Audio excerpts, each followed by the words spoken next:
Europe 1. Le grand direct de la santé, avec aujourd'hui toutes les femmes de Jean-Marc autour de la table.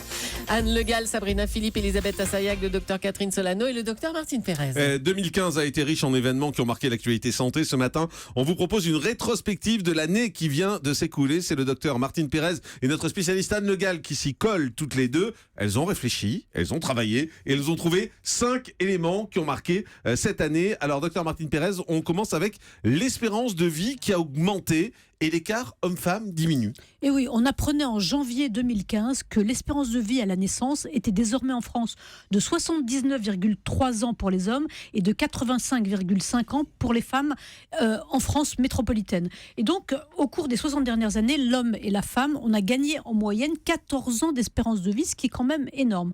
Mais ce qu'il y a de marquant, et ce qu'on a pu remarquer, c'est que on sait que les femmes vivent plus longtemps que les hommes, mais la différence d'espérance de vie entre les hommes et les femmes se rétrécit de plus en plus. En 92, il y avait 8,3 années de différence d'espérance de vie entre l'homme et la femme, et en 2015, il n'y avait plus que 6,3 ans. Et pourquoi ? Eh bien, simplement parce que les femmes, elles se sont mises à vivre comme les hommes, et elles ont bien tort d'ailleurs. Elles boivent de plus en plus, elles fument de plus en plus, elles travaillent de plus en plus, elles ont des vies qui s'apparentent de plus en plus à celles des hommes. Ça veut dire que ça ne s'améliore pas du côté des hommes, c'est finalement du côté des femmes que ça se dégrade. Ça s'améliore un peu si on a gagné quand même 3 mois d'espérance de vie par an, donc je vous dis 14 ans de vie en moyenne, mais ça s'est quand même pas mal, ça s'est dégradé plutôt du côté des femmes. Et d'ailleurs la France, pendant 30 ans, a été un des pays où l'espérance de vie était la plus longue, et nous sommes désormais au 14e rang, en cause la mortalité prématurée dans notre pays, parce que les femmes se sont mis à boire comme les hommes. Et Anne Le Gall, il y a de nombreux facteurs qui contribuent à l'allongement de la vie. Oui, alors, et je voulais juste préciser aussi que nous avons un record en Europe, c'est que nous détenons le record du nombre de centenaires en France. Ah oui. Nous avons 23 000 centenaires. Ce sont les chiffres de l'INED.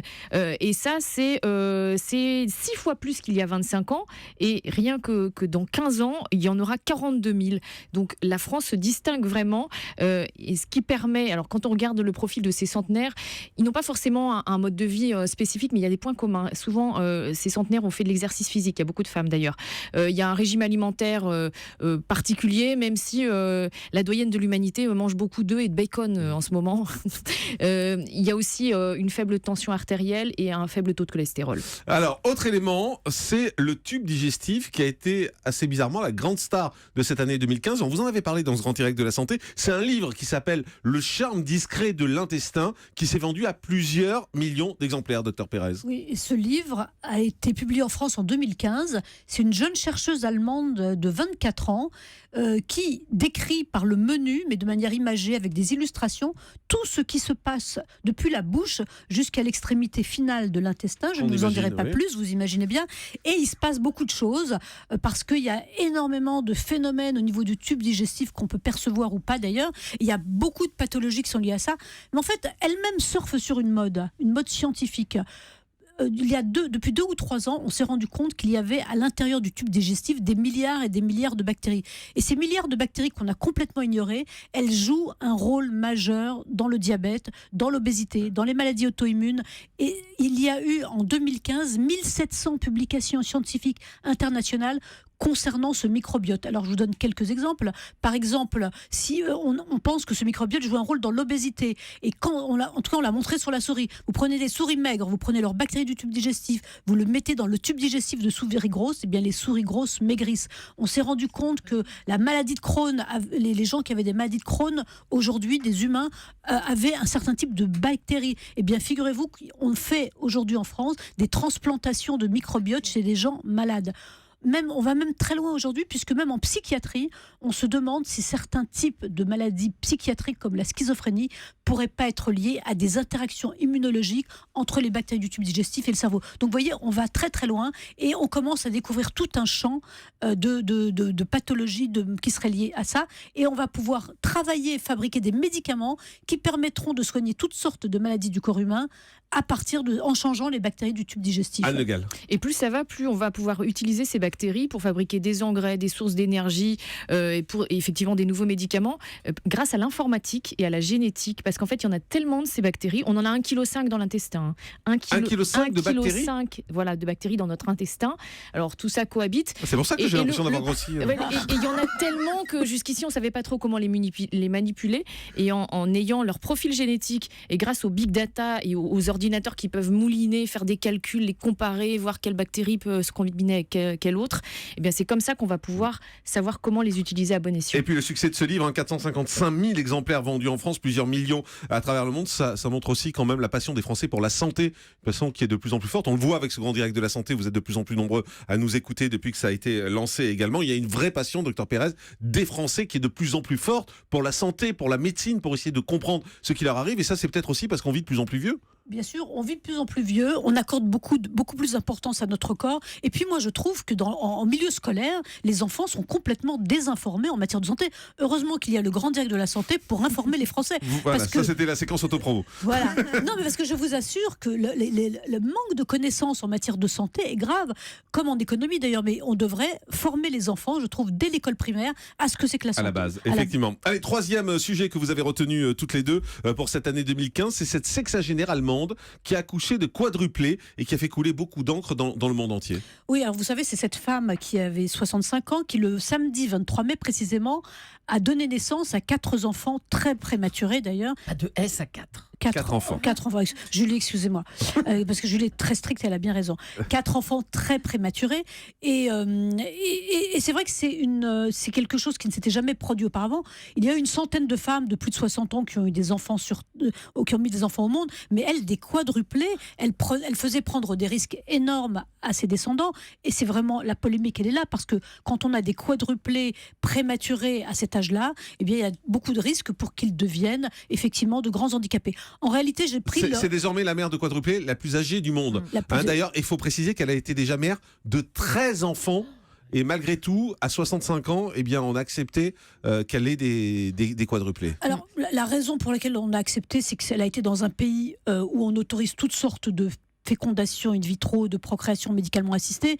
En France, ce n'est pas autorisé, et à juste titre. Alors, moi, je suis assez pour la liberté individuelle, mais quand on fait prendre des risques à des enfants, eh bien là, je pense qu'il y a c'est une des limites. Anne Le Gall. C'est le genre de première dont on se demande quand même si c'est véritablement un progrès. On avait reçu à l'époque le professeur Nizan du CHU de Strasbourg qui disait que c'est une folie, puisqu'au-delà de 50 ans, le risque de mortalité pour la mère est multiplié par 200, sans parler du risque pour les enfants. Risque de handicap. Et justement, ils vont comment ces enfants, les 4 là? Justement, pour préparer cette chronique, j'ai pris des nouvelles des enfants.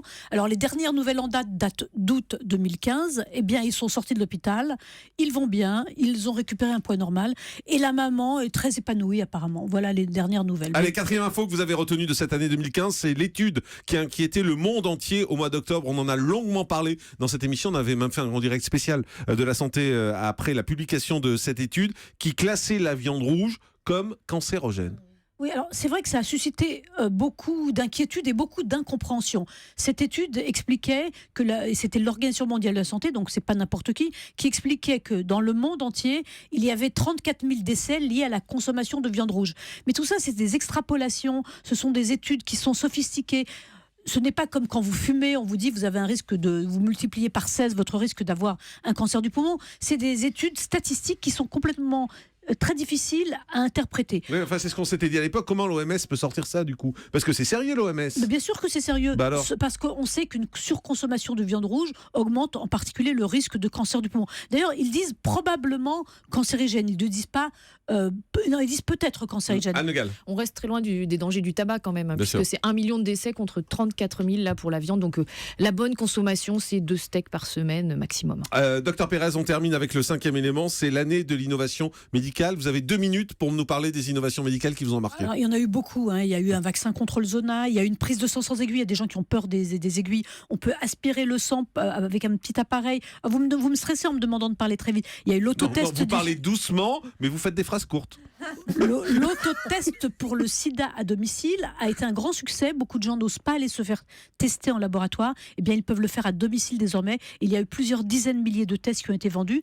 Un poumon artificiel aussi qui est arrivé. Vous savez, il y a des gens qui ont des insuffisances respiratoires. Eh bien, on leur greffe au niveau de l'estomac une sorte de poumon artificiel qui oxygène le sang. Ça, c'est une découverte qui va sans doute essaimer dans les années à venir. Et puis, pour terminer, l'hypnose, parce que l'hypnose, qui est une très très vieille technique du 19e siècle, on en parle de plus en plus parce qu'on en revient à des techniques douces.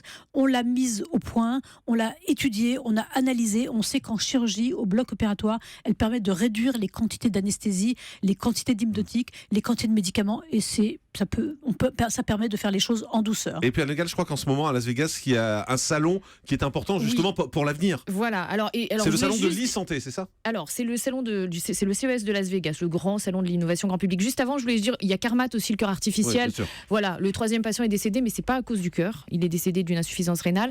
Et donc, demain s'ouvre le grand salon de Las Vegas avec des tas d'objets connectés, puisque on va avoir de la santé connectée. Donc, avec ce qu'on appelle des trackers d'activité, des t-shirts, des montres qui surveillent l'activité physique. Et puis, il y a des objets un peu farfelus. La brosse à dents qui permet de vérifier qu'on fait un bon brossage, qu'on va bien jusqu'à la dernière molaire. Voilà. Vous avez une ceinture aussi qui surveille votre tour de taille en permanence, qui se dessert, qui envoie des informations. Elle a voulu vous en amener une, Julie, mais elle n'a pas trouvé. Moi, je vais vous l'offrir. Voilà, et puis vous avez le pilulier qui vous appelle quand vous prenez pas vos médicaments. Vous avez même une pilule qui appelle directement le médecin si vous ne la prenez pas.